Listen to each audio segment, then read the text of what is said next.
When you're finishing music, I used to say that perfection doesn't exist. And I've actually modified my beliefs around that now, which is to say that perfection does exist. Perfection is a thing in the universe. I'm just assuming that's the case. I can't prove it, but I'm assuming that's the case. But you don't know when what you're making is perfect. And I've got proof for that. But let me just talk first of all about thinking that perfection does exist, but not knowing when it's not perfect. Perfection as an ideal, I think, is always infinitely far away from us.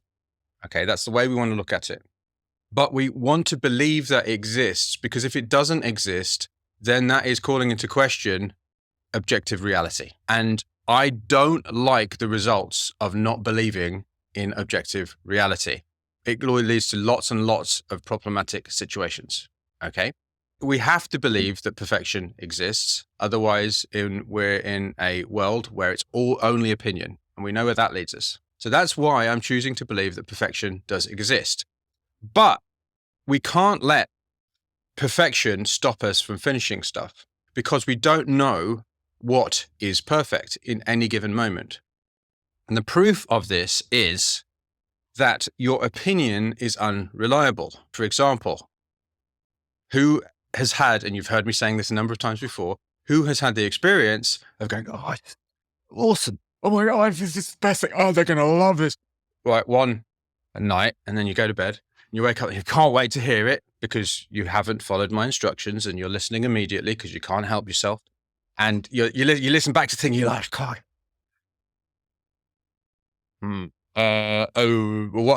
What was I thinking exactly? Or the other way around, you're like, oh no, I'm a terrible person. This is absolutely awful. I can't. Oh my God, when am I ever going to be able to?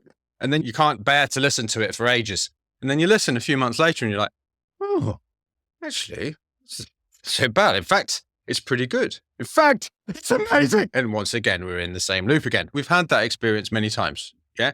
This is happening all of the time. Yet somehow we still believe that our opinion is reliable. We believe the opinion we have now. Why? Because we have it now for no other reason. So that means that every other opinion you've had in the past is wrong, but you're right now. No, I'm right now. I was wrong yesterday. Next day. No, I'm right now, but I was wrong yesterday. The next day. No, I'm right. It absolutely blows my mind that I spent, I don't know, more 20 years of my life making music, not realizing this.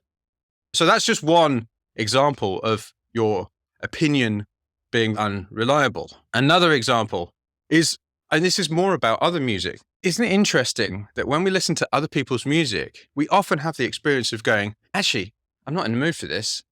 I'm just not feeling like this.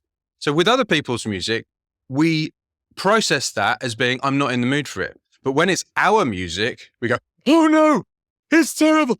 Oh, what have I done? So there is another example of your opinion changing all the time, even though no one's changed the music on Spotify. I am sure, I haven't asked Daniel Ek this, but I'm presuming that he doesn't go and change the music on Spotify. He doesn't have a legion of people changing the audio file. But yet, sometimes we want to listen to this, and sometimes we don't want to listen to this. Another example, longer term, how many people still like everything that they liked in terms of music when they were 6 years old? I'm guessing not many. One of my children currently is really into the Wiggles.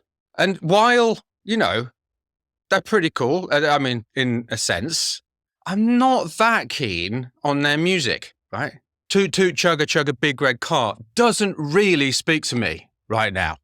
It's not like hitting me in my heart. But obviously that's a more obvious example. But again, our opinion, our taste changes. And when you really look, when you really start to notice what's going on inside you and like your experience, actually the way you feel about stuff and the way you think about stuff is constantly changing, even in micro increments. And perfectionism has to rely on believing you are right about what is perfect. If you say, I want it to be perfect, then when you think about it, you have to believe that you are always right. It's like, this isn't perfect means you know what is perfect. So therefore, perfectionism, the disease of perfectionism is believing you're right about what is perfect, which we have just discovered, we have just found in many different ways cannot be true. And it's my theory, which is yet to be disproved, that any way of looking at what we're doing that is contradicting reality is not going to lead anywhere good. Therefore, perfectionism, believing what you are right about what is perfect, is not an ideal way to move forward.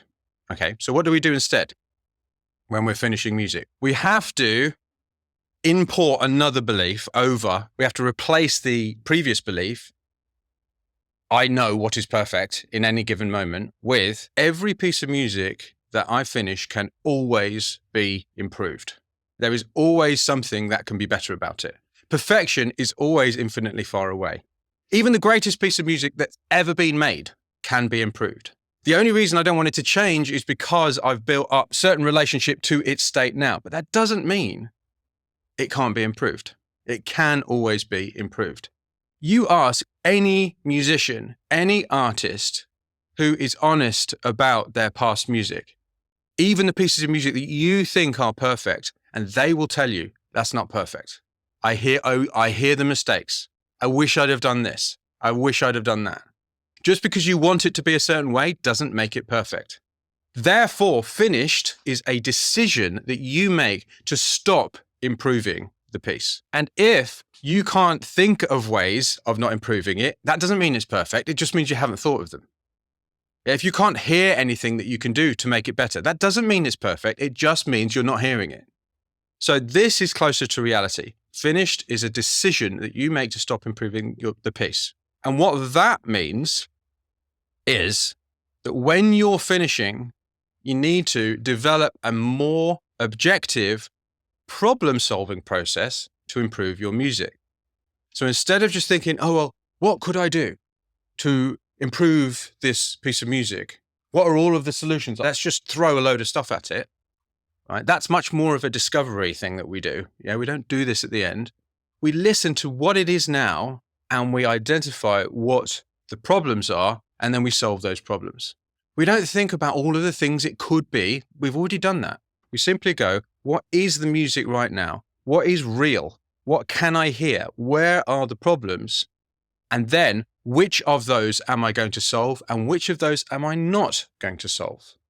Because that is a much more neutral, realistic, and in the end, effective way of finishing your music.